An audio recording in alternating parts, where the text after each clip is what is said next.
Hello guys, तो आज मैंने सोचा है कि आपको एक पुरानी वीडियो दिखाऊंगी जिसमें मैंने खुद के खूब सारी इयररिंग्स ली थी। और ये मैंने इसलिए ली बिकॉज मुंबई में बहुत अच्छी वैरायटी बहुत अच्छे प्राइसेस में मिल जाती है। और मेरे साथ मेरे मम्मी भी जा रहे थे और हम दोनों का यही प्लान था, जो मॉल में बहुत महंगी इयररिंग्स मिलती है ना, वो हमने अच्छे प्राइस में ढूंढ के लानी है। तो हमने फटाफट से ऑटो पकड़ा और अपने मिशन पे निकल गए। और मुंबई में ना ऑटो की सवारी तो एकदम मस्त लगती है, क्योंकि एक तो यहाँ इतनी ज़्यादा गर्मी होती है और ऑटो से हवा आती रहती है, तो बहुत मज़ा आता है। तो हम आए थे एक लोकल मार्केट में, क्योंकि मुझे वैसे ही इयररिंग्स चाहिए थे। मॉल्स में तो मुझे लगता है अननेसेसरली बहुत महंगे होते हैं, तो बाहर से लेना मुझे सस्ता लगता है। बट ये मेरे टाइप के मुझे यहाँ पे कोई भी नज़र आ ही नहीं रहे थे, तो मैंने सोचा आगे जाके और देखती हूँ। तो जैसे मैं आगे गई, मुझे दिख गई यहाँ पे साड़ियाँ, और मुझे साड़ियों का पता नहीं क्यों बहुत ज़्यादा शौक हुआ है आजकल। तो मैं साड़ी पे साड़ी देखने लग गई, और मम्मी मुझे कह रही कि नैना रहने दे, अभी तू कब पहनेगी। बट फिर भी मुझे ये था कि देख लेती हूँ, क्या पता कुछ पसंद आ ही जाए। तो भैया दिखा रहे थे अलग अलग तरह की, बट जैसी मुझे चाहिए थी ना, पतली सी एकदम शिफॉन वाली, वैसी मुझे मिल नहीं रही थी। पर भैया ने मुझे खूब सारी वेराइटी दिखाई।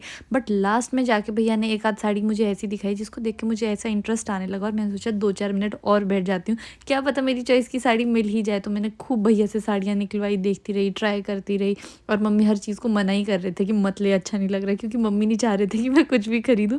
फिर उसके बाद इवेंचुअली भैया ने लास्ट में एक ऐसी साड़ी दिखाई जिसका कलर मुझे बहुत अच्छा लगा, और वो ऐसे पतली सी भी थी जैसी मैं चाह रही थी। एग्जैक्ट तो वैसी नहीं थी, बट मुझे बहुत प्यारी लगी वो साड़ी। बट फिर भी मम्मी मुझे कह रहे थे नहीं नैना, ये अच्छी नहीं है, मत ले मत ले। तो मैंने सोचा अब जब मम्मी नहीं मान रहे तो इस साड़ी को रहने देती हूँ, फिर आगे कुछ और देखूंगी।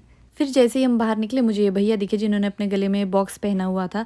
आई वंडर ये बॉक्स कितना भारी होगा, और इतनी धूप में ये इसे बेच रहे, तो इनको क्या ही मजबूरी होगी। तो मुझे ये लगा कि क्यों ना 1-2 पीस खरीद लेती हूँ, भैया की बिक्री हो जाएगी। वैसे तो मैं ये सब नहीं पहनती हूँ, बट बिकॉज मैं चाह रही थी कि भैया की बिक्री हो जाए, इसलिए मैंने कुछ उठा लिया। फिर उसके बाद जैसे ही मैं अंदर को आई दुकान में कुछ और देखने, मुझे बहुत तेज़ गर्मी लगने लगी। तो मैंने सोचा सबसे पहले अपने बाल बांधती हूँ, उसके बाद आगे का काम करेंगे। और फिर मुझे फाइनली वो दुकान मिल ही गई जैसी जैसी मैं इयररिंग्स चाह रही थी। तो यहाँ पे रश तो काफ़ी ज़्यादा था, बट मुझे ये था कि मुझे लेना भी यहीं से, तो इसलिए मैं खड़ी रही और देखती रही मुझे क्या-क्या चाहिए। क्योंकि आज मैं इस इरादे से निकली थी कि आज मुझे बहुत सारे झुमके खरीदने हैं, क्योंकि जब भी मैं इंडियन वेयर पहनती हूँ ना, मेरे पास कुछ भी चेंज करने के लिए नहीं होता। और मुझे बहुत शौक हुआ था कि मेरे पास बहुत सारी इयररिंग्स हो, इसलिए मैं खड़ी रही यहाँ पे तसल्ली से ढूँढती रही कि कौन-सी अच्छी लगेगी।